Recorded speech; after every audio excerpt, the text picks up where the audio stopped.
Well, today's Big Take is an in-depth investigation into Russia's plot to kill the boss of a German defense giant, Rheinmetall. Yes, you heard that right.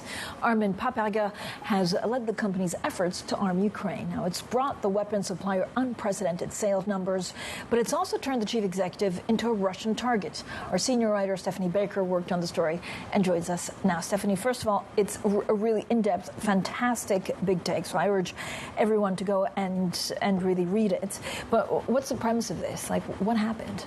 Well, last year, there were vague reports about a Russian plot to kill Papperger, that U.S. intelligence agencies had warned their German counterparts of this plot, which they then foiled. And I wanted to dig in and find out what really happened, what was this plot, and what was the outcome.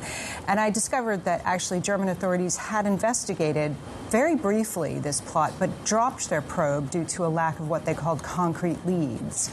And that surprised several people familiar with the situation, who said that actually the U.S. had passed on very extensive details about this plot, including individuals and intent, and that a few of the individuals that they've been tracking were actually still at large in Germany as of late as the end of last year.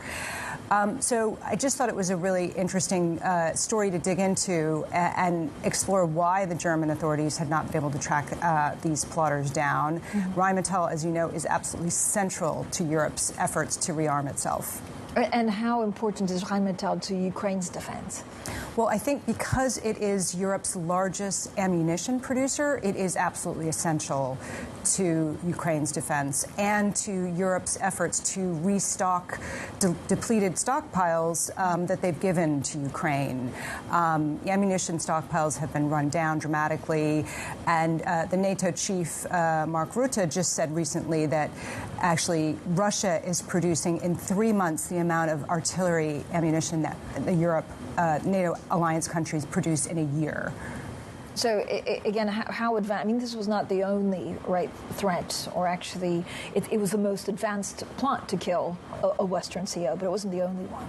Yeah, what I was told was that there were plans to target other European defense CEOs, but this was the most mature plot in the works. It wasn't just a plan on the shelf. It was a plot actively in the works. I mean, what does it tell us about Russia's, I guess, intelligence operations or operatives in Europe? Right. So last year, there was this dramatic escalation of Russian sabotage attacks across Europe, including planting incendiary devices on DHL facilities. There were various fires, one in Poland and one in Latvia.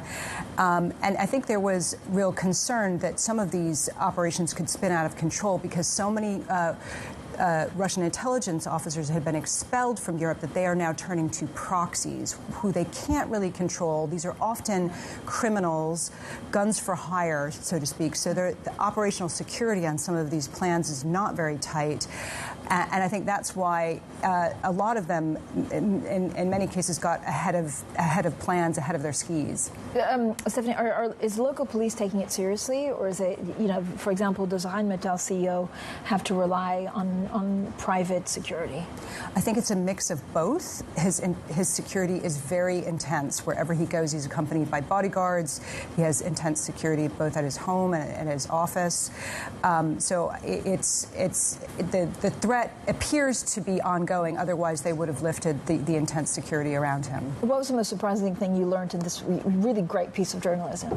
Well, the really interesting thing is I think that Germany remains one of the softest targets in Europe for Russian sabotage attacks, partly due to historical reasons. They have strict limits on surveillance and a strict separation between law enforcement and intelligence for historical reasons as a result of Nazi Germany.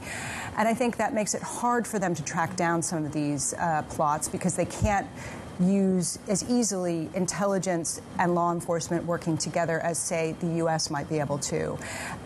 Also, Germany has a large Russian diaspora that is proving to be fertile ground for Russian intelligence operatives to tap into. And I think surprised me how open Germany is to some of these Russian sabotage attacks.